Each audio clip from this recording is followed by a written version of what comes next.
Most people think disrespect is about words. It isn't. Disrespect is a test, and the moment you react emotionally, you fail it. Because the person provoking you is not trying to win an argument. They are trying to trigger a reaction. And when you give it to them, something interesting happens inside their brain. They get rewarded. Literally. Their brain releases dopamine, the same chemical connected to pleasure, gambling, and addiction. Your anger becomes their reward. Your frustration becomes their entertainment. And the more you react, the more powerful they feel. But here is the part most people never realize. The fastest way to destroy disrespect is not by fighting it. It's by removing the reward. Let me explain. Imagine this situation. You're in a meeting. You share an idea. Someone interrupts you and says, "That's not really how it works." A few people glance at you. The room becomes quiet. And suddenly, there is pressure. Everyone is waiting to see how you respond. Most people react instantly. They defend themselves. They start explaining. They talk faster. They raise their voice slightly. And in that exact moment, the other person wins. Because they achieved their goal. They pulled you into their emotional frame. But the most respected people in the room do something very different. They pause. Not for 1 second, for 3 or 4 seconds. They say nothing. They simply sit there, calm, observing. And that silence begins to change the atmosphere. Because silence creates tension, and tension forces attention. This is what psychologists sometimes call tactical silence. It is not passive, it is controlled, it is intentional, and it disrupts the emotional pattern the other person expected. When someone provokes you, their brain predicts your response: defensiveness, emotion, energy. But when you give them nothing, their brain suddenly loses its script. The expected reaction never comes, and the dopamine reward disappears. Now the situation becomes uncomfortable, but not for you, for them. Because suddenly the attention of the room is no longer on your reaction. It is on their statement. And now they must either justify it or retreat from it. This is the power of not reacting. But silence alone is not the entire strategy. There is another element that makes it far more powerful. Eye contact. Not aggressive eye contact, not challenging eye contact, neutral eye contact. What some psychologists informally describe as the dead-eye stare. You simply look at the person, calmly, your face relaxed, your breathing steady, no smile, no anger, no visible emotion, just presence. And something fascinating happens in the human brain when this occurs. Humans are extremely sensitive to facial signals. We constantly scan other people's expressions to understand their emotional state. Are they nervous? Are they angry? Are they submissive? Are they confident? But when your face gives away nothing, their brain struggles to interpret you. And when the brain cannot read a social signal, it experiences uncertainty. And uncertainty creates discomfort. This is why calm presence can feel intimidating. Not because it is aggressive, but because it is unreadable. The person provoking you expected emotion. Instead, they encounter stillness. They expected movement. Instead, they encounter control. And now something interesting happens. The pressure shifts from you to them. This shift is subtle but extremely powerful. Because social interactions are constantly negotiating status. And one of the strongest signals of status is emotional control. The person who reacts quickly appears affected. The person who remains calm appears unaffected. And the human brain interprets being unaffected as higher status. Think about the calmest person you know. Someone who rarely gets pulled into arguments. Someone who does not react to every comment. There is a quiet strength around people like that.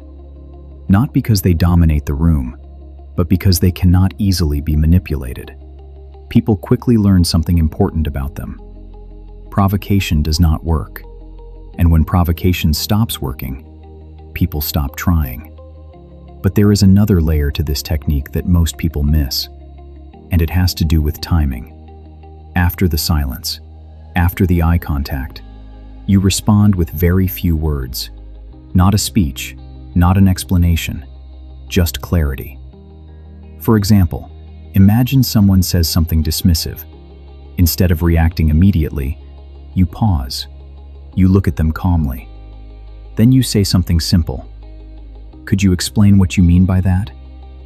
Then you stop talking. This does two things. First, it forces them to clarify their statement. Second, it exposes whether their comment actually had substance.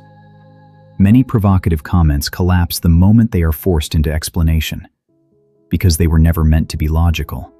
They were meant to create emotion. And emotion disappears when the conversation becomes calm and precise. Another example.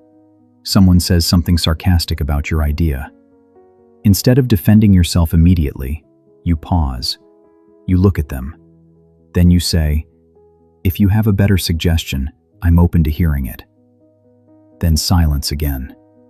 Now the responsibility is on them, because criticism without contribution suddenly looks weak, and the entire interaction becomes rational instead of emotional.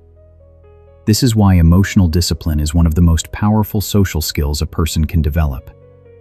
Because the person who controls their reactions controls the environment, and the person who loses control gives that power away. But here is the truth many people struggle with. Your instinct will always tell you to react.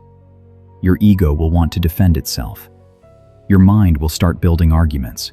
Your heart rate will increase, and your brain will try to push you into action. This is completely normal. It is part of human biology. The brain is designed to respond quickly to social threats. But strength is not about eliminating that instinct. Strength is about mastering it. The moment between stimulus and response is where your real power lives. That brief pause, that moment of awareness, that decision not to react automatically. And when you train yourself to live in that moment, something changes. You become harder to provoke, harder to manipulate, harder to control. And people feel that, even if they cannot explain it.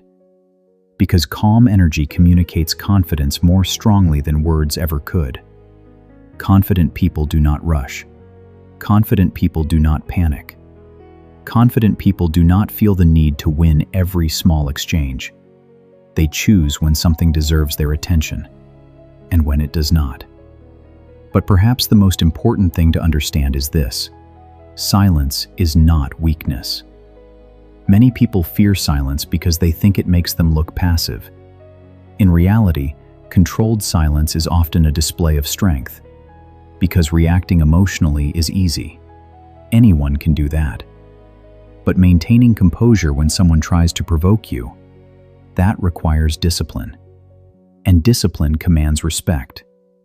This is why some of the most powerful communicators in the world use silence deliberately. Negotiators use it. Leaders use it. Interrogators use it.